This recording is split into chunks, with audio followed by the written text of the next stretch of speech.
What is up, internet world, and welcome back to the channel. I'm so excited today to bring you this Porsche 911 Carrera 4 GTS.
There are 24 different types of 911s that you can buy currently.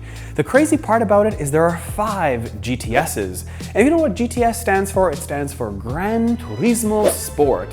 And it stays somewhere between the 911 Carrera 4S and the Ultimate Turbo. But the world has changed. You see, we've done a bunch of 911s, and some of them do really well and some of them don't. But something's happened since those times, and that is price. You see, you used to be able to get a 911, a base 911, for just about $100,000. Now you can load them up all the way to $200,000, and a turbo is even crazier. It loads up to $300,000 US. It's not cheap anymore. So when I talk about a 911, it's like, wow, you really must want one. You really must be a 911 fiend. And then you look at it, you touch it, you feel it, you see all this coolness, and you're like, I want to be one. We love Porsches on this channel.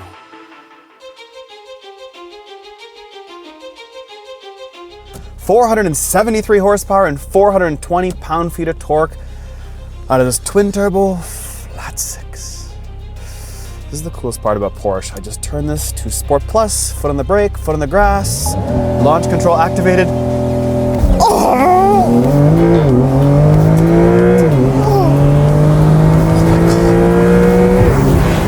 God, this thing is so fun.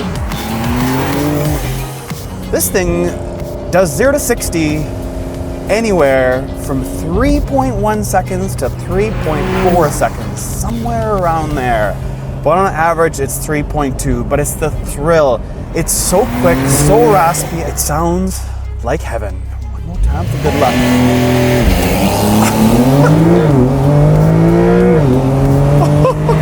And I just leave being free. This is something I really loved in the R8. I just loved being free, but the R8 was like really wide. This is like very tossable and easy, and it's like this wants abuse. See, R8 was a good motor, it's strong, but it doesn't really feel like it wants abuse. This thing wants abuse. Way more captivating than the R8. The R8 was aggressive. It also redlined a little bit higher, and this thing is boosted and that is not. But boost makes a big difference. It's like just getting kicked in the back and then you just wanna... You don't need much more than this. And when you let off the throttle, you get this vacuum noise.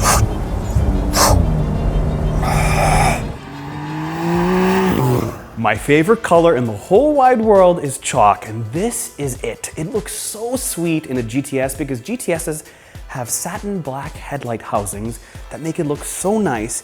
It's got these extra lower sill bumpers. It does have a really good job of hiding the radar right there. It's clean, it's nice, obviously it's Porsche. It also has these pinstripes that go all the way across, including on this convertible roof.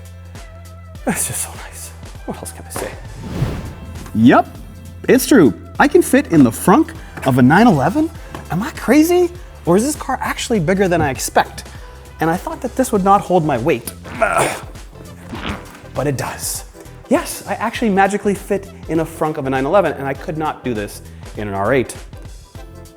I'm not sure what that even means. This is the first Porsche Cabriolet we've had on the channel, and yeah, she's beautiful. But because this is a GTS, they've stolen brakes from a turbo and they've put it on this thing. So you have 6 pistons on the front and 4 piston on the back. They've also painted the calipers fancy red. You see, all GTSs come standard with a center hub, but not this specific one because it's a Porsche. You can customize whatever you'd like. But because this is a GTS, you should be getting all the toys. And yes, they do give you a 10mm lower drop than a regular Carrera, but they do skip on some stuff. This one doesn't have dynamic chassis control management, doesn't have that standard what it should when it's a GTS. It also doesn't have rear axle steering. You can get that as an option, and you can get the dynamic steering as an option, but why is it not standard on a GTS? Ask. So peak torque comes on at about 2,500 RPM and max horsepower comes on at about 65 RPM. So you have a really wide range of power. So you can get them in rear-wheel drive versions, as I said, or all-wheel drive versions. This is an all-wheel drive. Now, this thing is an automatic PDK, but you can also get it in a 7-speed manual transmission with a mechanical differential. This thing weighs less than the R8, and it doesn't matter because it feels solid. But Porsche has removed some soundproofing to make it more exhilarating and feel more raw, and that's exactly what it feels like. That exhaust, it's like so real. Oh baby, the back of this 911, all black everything. I love the light bar going all the way across. The Porsche, the 911 Carrera 4 GTS in all black. Even these smoke taillights in black, so money. The exhaust and everything just about this looks so good. This is exactly how I would build the car. But I will say, there's maybe a bit too much black. This part here should actually have something different. Even these little lines that dictate the 9 and the 11 right here should actually have something a little bit different, maybe some carbon or maybe a different tinge of black. My opinion. Oh man, like it's so awesome. I love cabs. They're so easy to get in and out of. They're free. Love life. Live your life, love life. Interior wise though, this gray is pretty sterile. It's not black, and black is like, I know everybody has black, but gray is pretty sterile to be honest. Like you can see that it's like a hospital. So let's see how fast I can drive this thing while trying to put the top up. Oh, 60 kilometers an hour, and it's still good with the top up. Am I gonna take off like a jet? Nope. That is pretty sweet. And downward, yes. Oh. Now on the inside, it's very 911-esque. There's only 2 things that tell me I'm in a GTS. The sill when I open the door, and then the GTS right on the tack, which is analog, not digital. But everything else on the screen is digital. On the left side, I have my speedometer and my time and date. On the right side, I have a whole bunch of engine stuff, including gas and of course the engine temperature.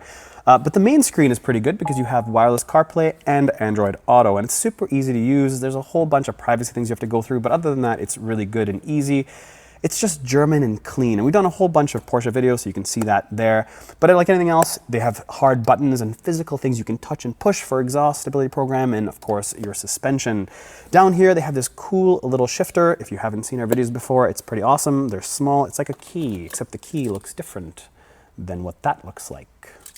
And under the shifter, you have the buttons for the convertible to bring it up and down, and then a button that you can have your wind deflector. So if you don't know what a wind deflector is, basically when you're driving and you don't have it down, your hair does one of these, and not my hair because I ain't got none.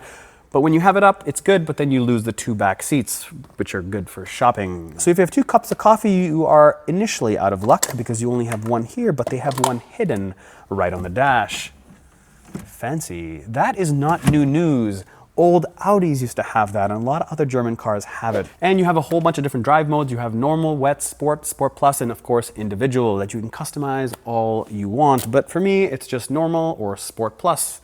There's no other way. You want to hear this thing. Like, this is just so much more fun to drive than the Plaid. The Plaid is faster. It'll do circles around this thing in a straight line, which doesn't really make any sense. But this is just so alive, and the Plaid is just so good for reaction videos, and that's about it. And when I drove the regular 4S, I was impressed. I loved it. Thought the car was awesome. Drove this, driving this, I'm impressed. Car's awesome. I drove the turbo, same deal. Car's awesome. Laughing like crazy. But how many times a day am I going to be doing this?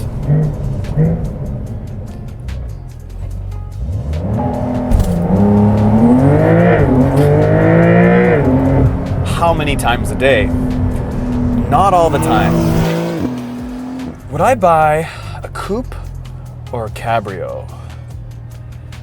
I always find that the cabrios have this weird look from the rear fender quarter look, but this thing is actually like almost perfect, if not perfect, in the aesthetics of it even being a convertible. Way better than the Audis. The Audis are so like cheapy, you know, like a Volkswagen Cabrio, cheapy looking top. This thing is like nice and clean, looks, it fits the vibe. So if I was buying a Porsche 911 and I had the choice to pick a convertible or a coupe, I would only pick a convertible because being up and open and alive is awesome. And you don't lose the look. That's the problem. The look has always kind of gone away. And I wouldn't even say figured it out, but they just do a good job doing it. But for now, since I get to enjoy this thing, I'm gonna keep doing this.